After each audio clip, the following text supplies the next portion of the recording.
Hello, this is John Majori with Majori on Bowie, and this is the Majori on Bowie YouTube channel, where I have a new interview every week that always has something to do with David Bowie.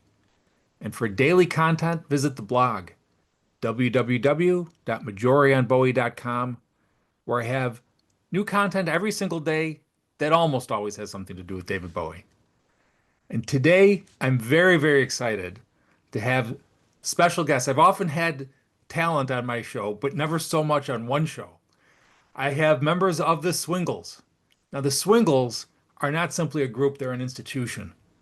For over 60 years, in an ever-evolving composition, the Swingles have been entertaining audiences all over the world, winning 5 Grammy Awards along the way. Even if you don't recognize the name, you've heard the Swingles, as their music has been featured in soundtracks of movies, television shows, and is relevant for today's discussion, at least one podcast. There's a good chance that the mental image of an a cappella group that enters your head when you hear the term was influenced by encountering the Swingles at some point. Across its many iterations, the group has maintained a very recognizable sound that relies on intricate arrangements.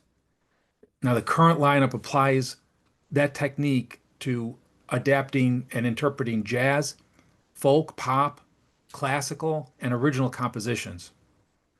Now, at this point, you might be wondering, is there a Bowie connection? And as you might have discerned from the backdrop, in fact, there is. We're going to talk today about the Swingles' extraordinary interpretation of Life on Mars, which it turns out has a very, very interesting backstory. So before we get into that, I would like to welcome 3 members of the Swingles.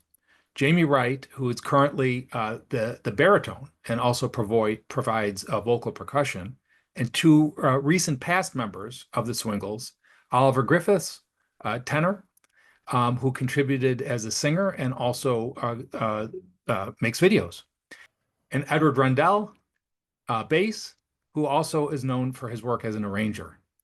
Thank you. Thank you. Welcome, Jamie, Oliver, and Edward. Hello, Hi. thank you. Hey, thanks so much for us. having us, John, and thank you for such a lovely intro. It was really kind of you. Yeah, well, thank you for coming on. I'm very excited.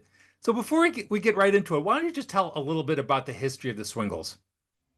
So the Swingles, as you've mentioned, is a sort of a legacy vocal group. It's been on the scene for quite some time, starting in Paris in the early 60s, where a group of singers were there, brought together by an American man called Ward Swingle, who was in Paris training in jazz.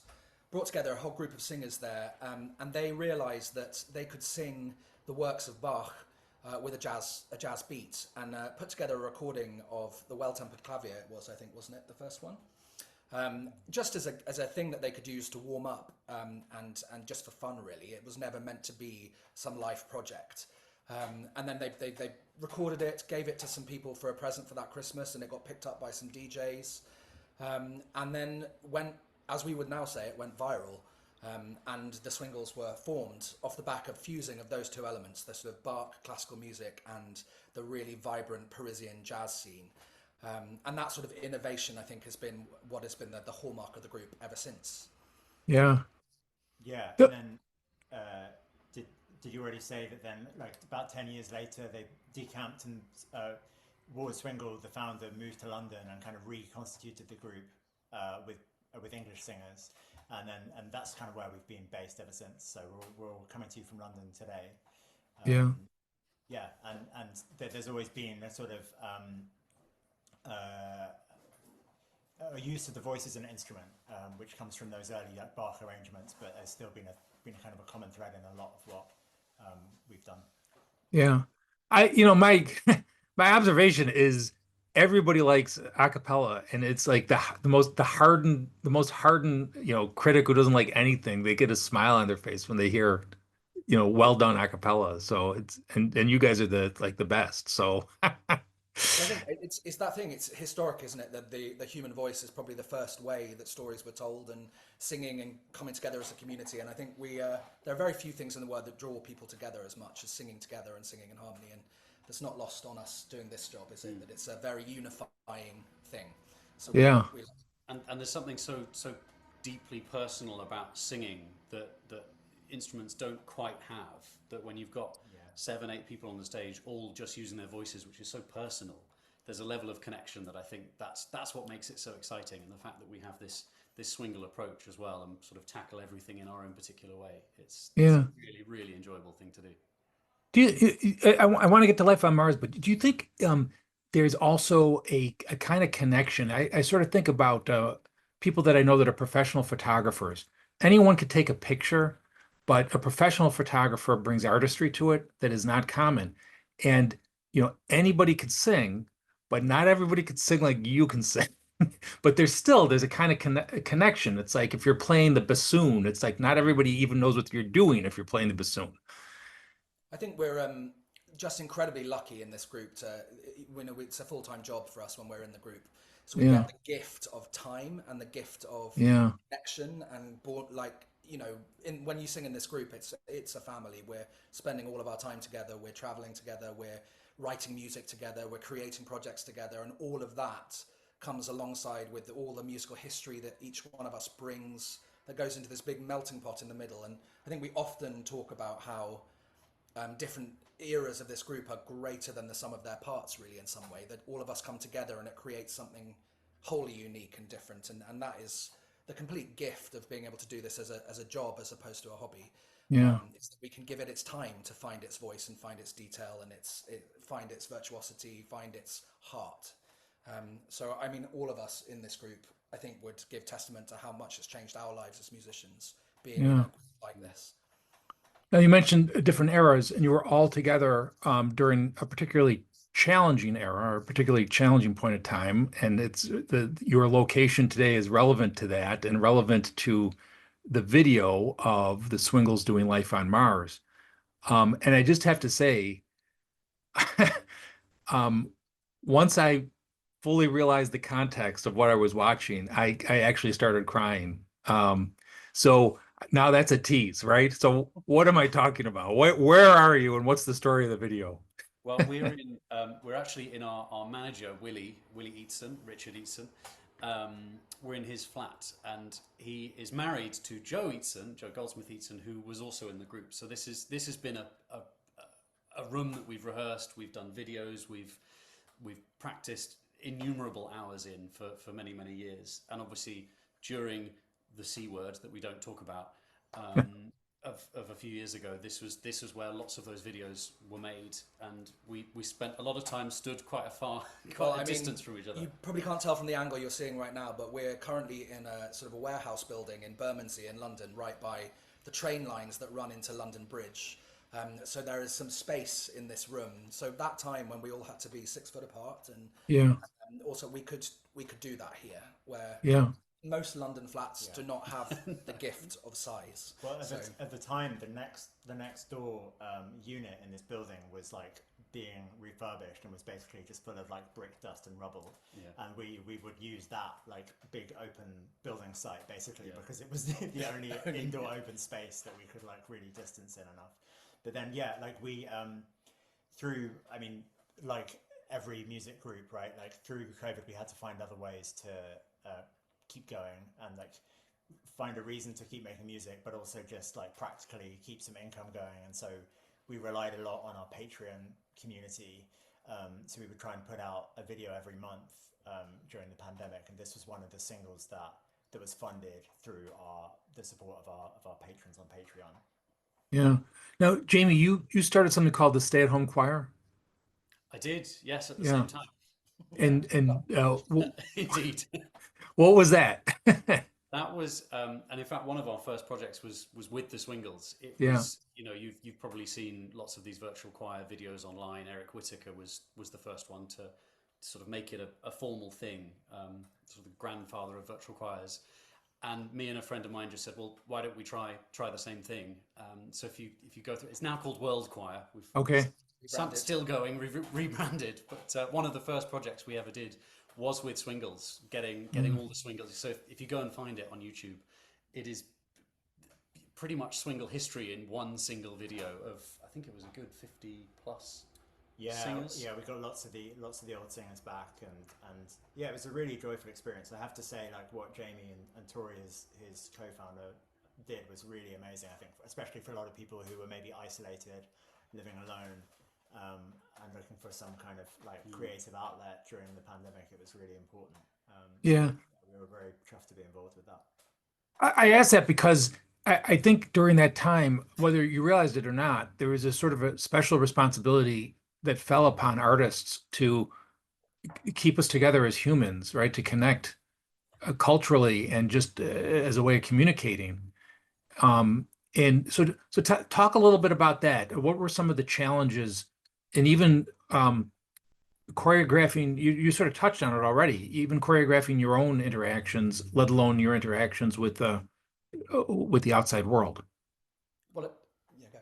I think one of the things that drives so many musicians is the need to make music. You don't go Yeah. into music for the money or the fame. You go into it because it's in your blood and it's something that you have to do with your time. And I think so many of us, I'm sure this is just universal sort of idea around the world for anyone in music, was we can't just sit twiddling our thumbs. Ed made the point about some income, but the point was we felt like we had to make music. And with the advent of lots of online things, we're on Zoom at the moment, the ability to talk and chat with people around the world, it just gave us a new outlet. So Swingles in particular, when we were trying to make these videos, we would gather distanced in this flat, sort of going, well, how do we do this? Half of the group had never recorded themselves before. We didn't all have microphones at home or home studios or anything. Whereas now, having done it time after time, we've all gone, we'll figure this out because we can't not figure it out. Yeah. I think it's sort of made everyone figure out how to make music around the world, which I think has been a net positive, really. Yeah. Now, in the video, not everybody is together. Well, no, What's I the mean, story about so that? the Swingles has always been an international group. Yeah. We are based out of London, but in its history, the Swingles has had people from all around the world. And at that time, we had our phenomenal Italian soprano, Federica, who was in the group. But Italy was hit really hard by COVID, as we remember, and she was at home with her family while we were recording the video. But she's a vital part of the group, and she had recorded her vocals at home, and we're like, she has to be in this video. How are we going to make that happen? And we did, much like this. Say hello. Oh, Frederica. Hi. Always here. She's always here. She never left. She's been here. She's been sat on that iPad, on that chair for 4 years. That is great. Federica She's still Basile. here. She's still here. Well, So we have. thank you for joining us.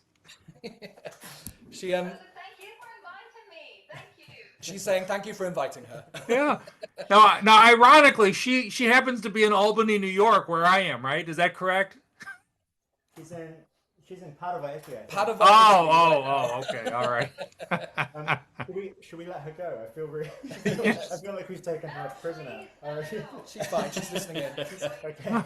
So we had when we were filming the video, we had Feds propped up on a chair in the room. She was with us in voice and in screen and in spirit, just not in person.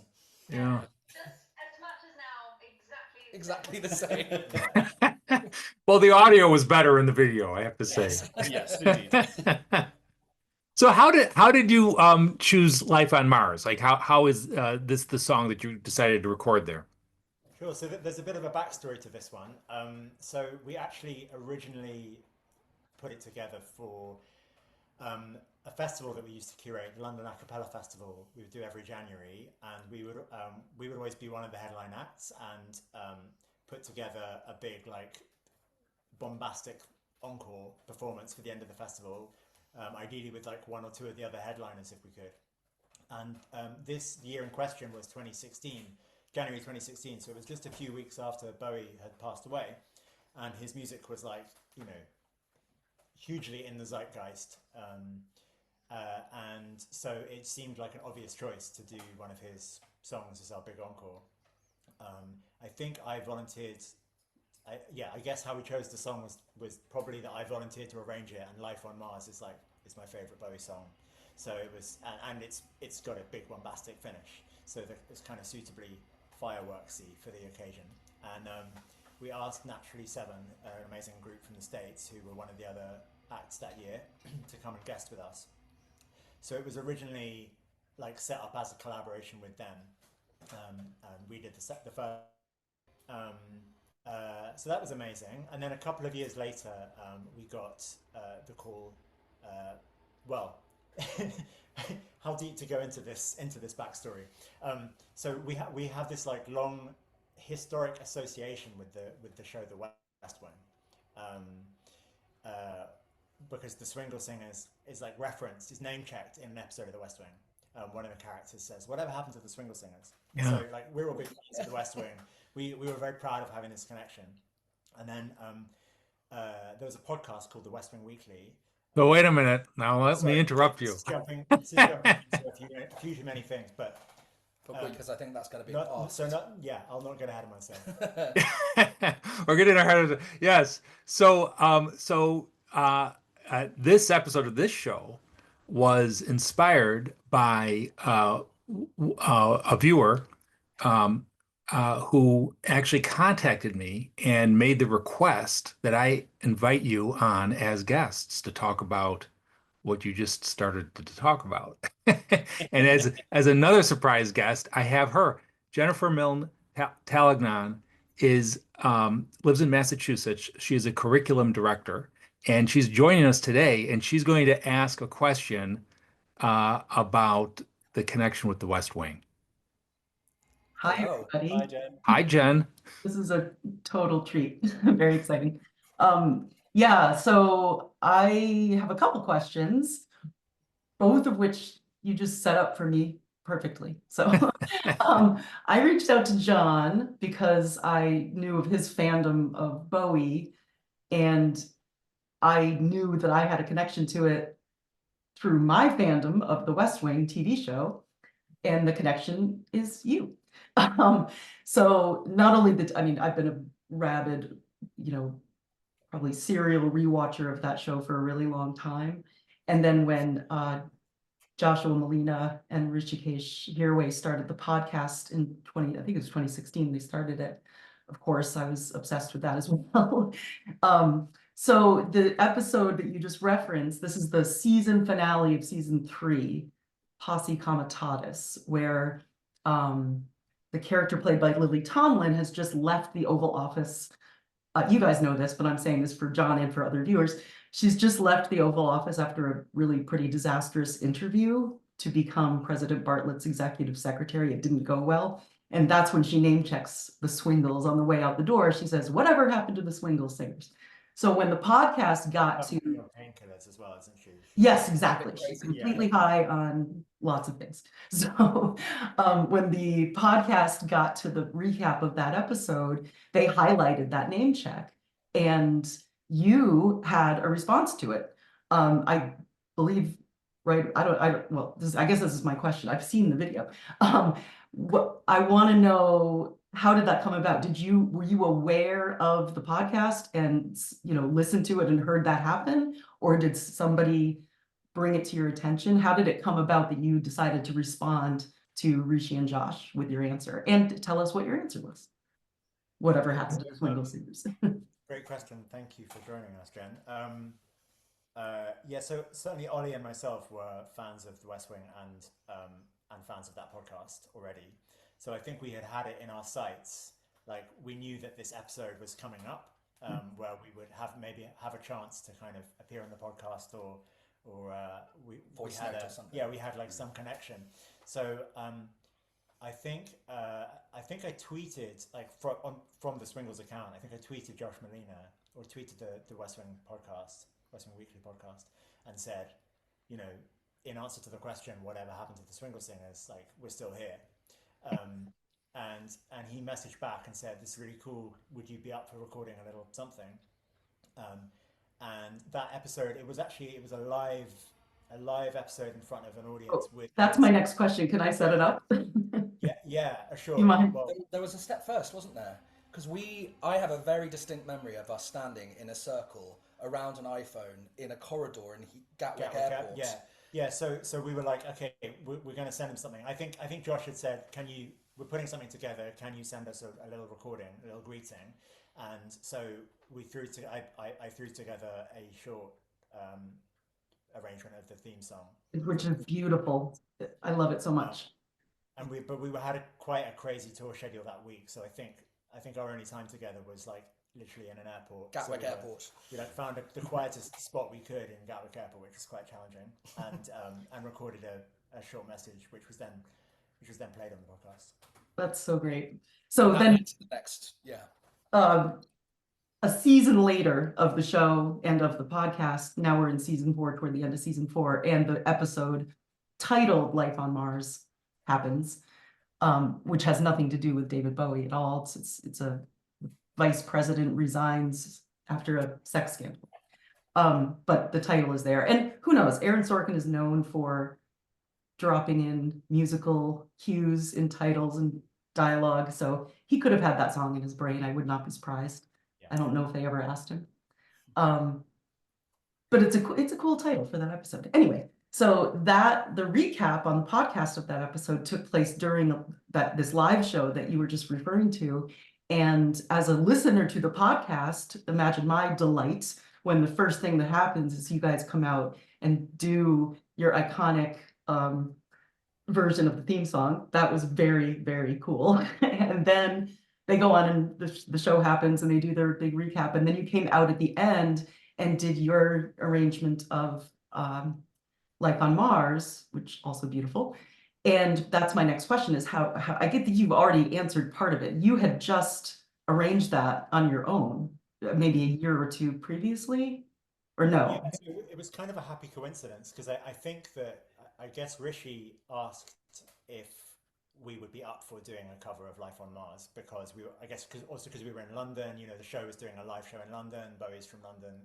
There were various kind of good reasons to do it. Perfect. And it happened that we had an arrangement already in the library. So obviously because that was already written for bigger, like a combo of 2 groups, like there was a bit of work required to condense it down to just us. But other than that, it was kind of ready to go. So it was really kind of a coincidence. You I mean, as you say, Bowie was in the zeitgeist, that it makes a lot of sense. And also the fact that episode title was the one that they were doing. The fact that the episode that they were doing was that one whilst they were in London. It was, you know, it's fate, coincidence. and that you're fans of the show. It wasn't what's the show? Just thinking back of that night as well, the fact that Toby Ziegler, Richard Schiff, was there on the stage with us. And Was Alison Janney at that show too? Alison Janney was not. I would have probably died if she had been. Yeah, right. I don't know Wouldn't have been sensible. The first live show that I alluded to was the one where like our message from Gatwick Airport was played live. Like, yes. The PA, and that one was with Alison Janney and Sorkin. Aaron Sorkin. That was in San Francisco, I think. Maybe. Yeah. So that was amazing. We got like videos sent to us of like his reaction. Like Sorkin was. I got an email from Aaron. He cried. I'm very, very proud. It's like, printed on your wall. It was. I did literally print it out of him, like saying how much he'd enjoyed it. So that's amazing. Well, thank you so much. Got to go to the pub with Toby Ziegler afterwards. Oh, you did? We did, yeah. Which was, life made. Never going to top that, probably. Yeah. I love it. I love it. Thank you so much. It's so great. I mean, I love when things like this happen, where these connections. I mean, John has the Bowie thing and I've got the West Wing thing and you guys have all of it. And to get a chance to meet you and talk about something that's just brought me a lot of joy is a real honor and treat. I have to say my daughter is a choral performer, and what you said about just the need and the power of doing that during COVID, it had me tearing up, John, remembering. She's in college now, but at the time she was part of a local chorus that just was determined to keep going during COVID. And so they just on their own learned how to do all that stuff, master the technology, sing virtually. It was, it got her through. It was really incredible. So what you said about that really resonated. So it was just so lovely to meet all of you. Thank you so much. Likewise. Yeah. Yeah, Jennifer Milne Tallagnon, thank you very much for joining us. John, thank you for including me. Yeah. And Jamie, Oliver, and Edward, if you could stick around for just a few more minutes, I just had a few more questions. Has Life on Mars become part of the Swingles repertoire? Almost. We're in the middle of. So Ollie has a quite remarkable ability to sing higher than most humans. Sure. But we're in the process at the moment of writing our new programs for next year. One of which is a sort of pop and well-known music cover set. So that is quite near the top of the list, I must admit. So we're in the process of practicing that, figuring out where things go. So it's very, very near the top, that one. Yeah. You mentioned at the time when you first performed it in 2016 that Bowie was in the air because he had just passed away. Has that changed? Is there like a more or less interest in Bowie, in the ensuing 10 years? Well, I mean, I think I would say for us in London and here, and anyone who's connected to music in this city, Bowie has always been synonymous with the creativity and the artistry and the just the prowess of music in this city. So I think he's always been a big part of the scene ever since that he's been around. I think you'd be hard pressed to find a Brit here who didn't have a favorite Bowie song, for example. Like he's always part of the language here in London. So for us to be even a small part of that and connecting into that it was always a complete joy, wasn't it?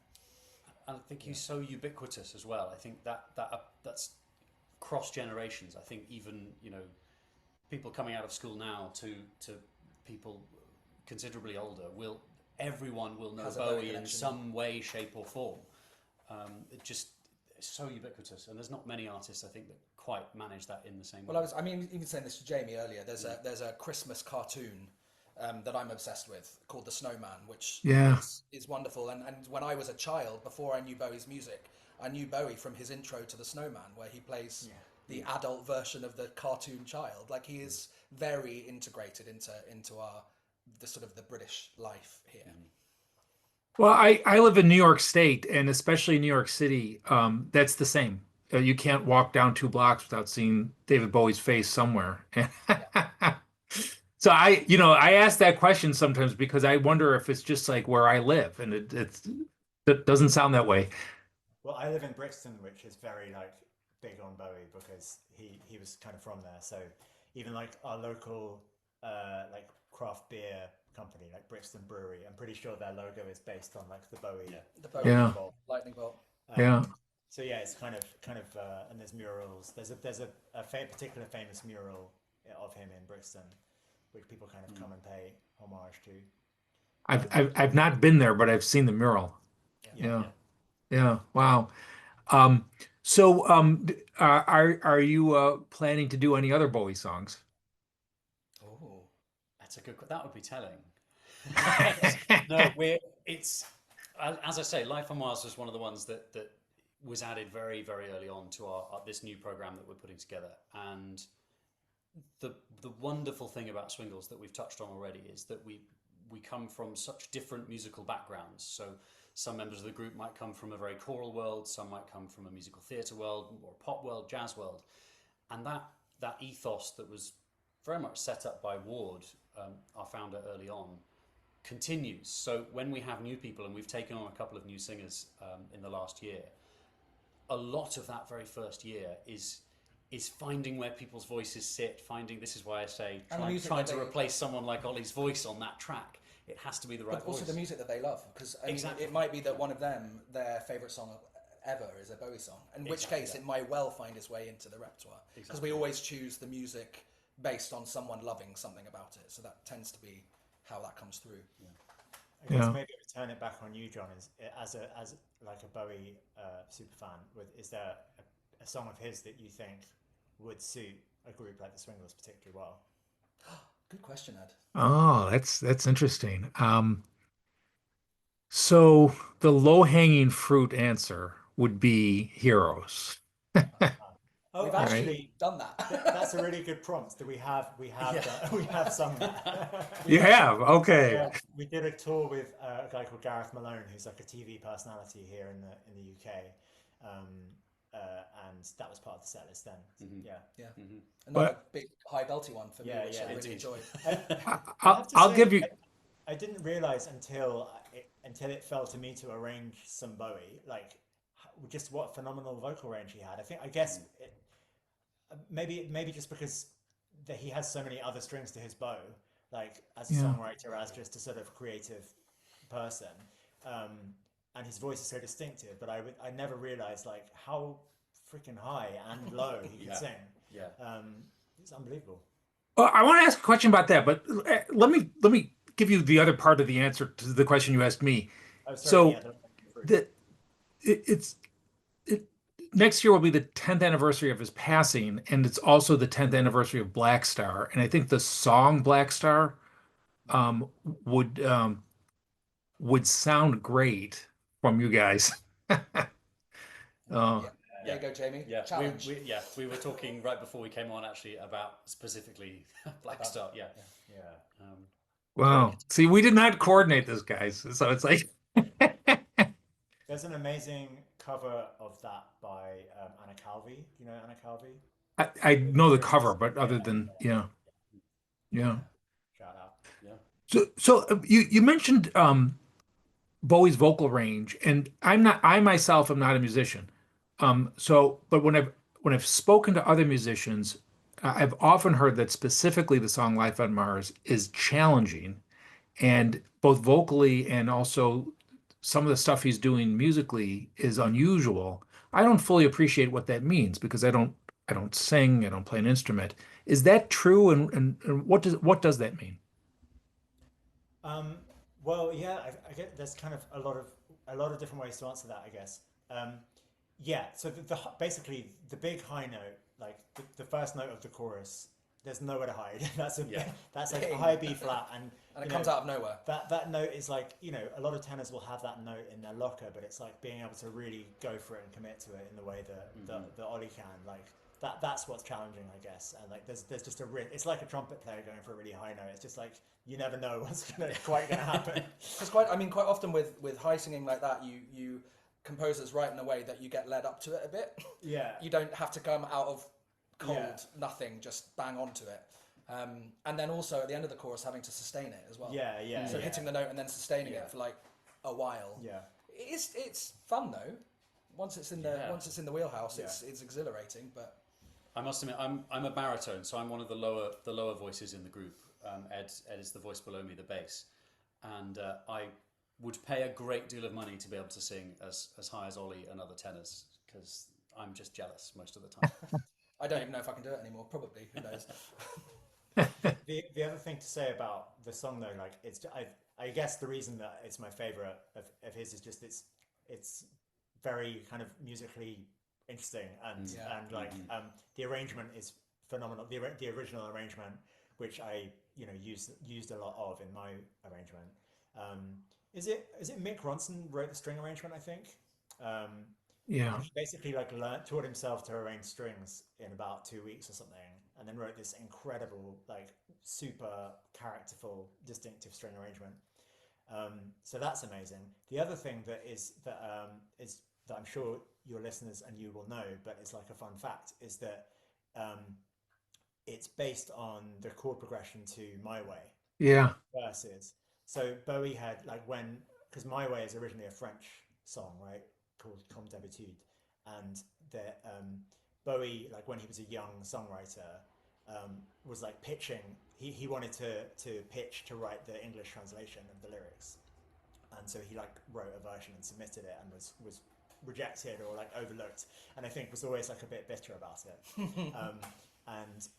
So then he ended up using basically the exact same chords in the verse. It's a god of a small affairs, like, now the end is near. That descending thing is just the chords from My Way. I know that story, but if this is the first time somebody who's watching this or listening to this has heard it, it's absolutely true. It's wild. And I think the name of he actually wrote lyrics, which I think was called Only a Fool Loves. And I've seen that, and it's not his best work. But it inspired, Life on Mars, which is a very plausible case as being his best work. So, and you guys had done just an amazing job with it. There are many covers of Life on Mars, and what you did with it is really, you added something to it. It's really wonderful, and both the sound, which is the first way I encountered it, but the video, right? I didn't pay attention to what I was watching until, very, very recently. And the video really is meaningful and emotional. So, I mean, first of all, I can't thank you enough for making the music and making the art and making the connections, right? And I also can't thank you enough for coming on the show. This has really been wonderful. Before I let you go, I want to ask a question that I ask everybody, and I'm going to ask for 3 answers. What's your personal favorite Bowie song and album? Well, I think I already answered this, right? Like that's why I chose to arrange Life on Mars. Yeah. You're taking the easy way out. I'm taking the easy way out, and also by the same token, I think Hunky Dory is going to be my favorite album of his. Yeah, yeah, great album. Yeah. I'm a space oddity. That the Ground Control's Major Tom vibes. I just love all that stuff. That's my that would be my, and that era is my favorite. Yeah, that's terrific. I feel like whenever anyone asks me for my favorite track from any artist, it could change day by day. So I won't necessarily go for the cop-out answer of all of them. One I do remember listening when we were listening to Black Star. Lazarus was one that really stuck out, and I remember getting quite emotional listening to it around the time, just knowing the context of that last album. It's quite remarkable. I mean, the whole thing is brilliant, but yeah, it was quite meaningful, I think. And for the more fun one, it's the magic dance from Labyrinth. It's so much fun, right? Got to have that one in there somewhere. It's amazing that some people only know Bowie through Labyrinth. Yeah. So, And that horrific codpiece. yes. Well, thank you. This has really been special, and I've really enjoyed talking with you, Jamie, Oliver, Edward, and Federica. Thank you for joining us briefly from Italy, and Jennifer. Thank you for first of all making the recommendation and for your participation in this. This was really wonderful. So the Swingles. In closing, let me ask you this: where can we see the Swingles in live? And if we can't make a performance live, where can we hear the Swingles? Well, I'll say head straight to our website. You can find us all over the internet. Head to Spotify, head to the website. What is the website? The website is theswingles.co.uk. The-swingles.co.uk. No. Is that wrong? Yeah. I always get this wrong. They've told me off for this before. It's theswingles.com, I'm pretty sure. No, it's theswingles.co.uk. We'll get there in the end. We have all the websites. I will put a link in the show description. We have Christmas tours coming up. We're in Germany, we're in Italy, and in the new year we'll be over in the States as well in roundabout March. But if you can't make it to a gig to say hello, do look us up on Patreon if you want to see a bit more behind the scenes. We have it's all of the behind the scenes. You can see some of our music. You can see the score if you like.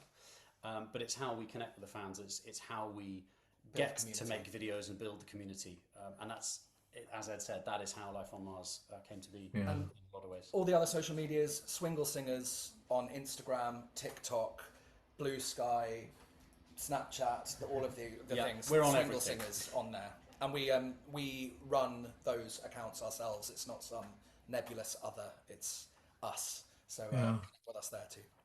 Amazing, amazing. Thank you, guys. This has really been terrific, and I hope we stay in touch. And I probably can't make it to Europe in the next few months, but I'm delighted to hear you're coming to the States, and I'm going to track you down. Right. We'll see you there.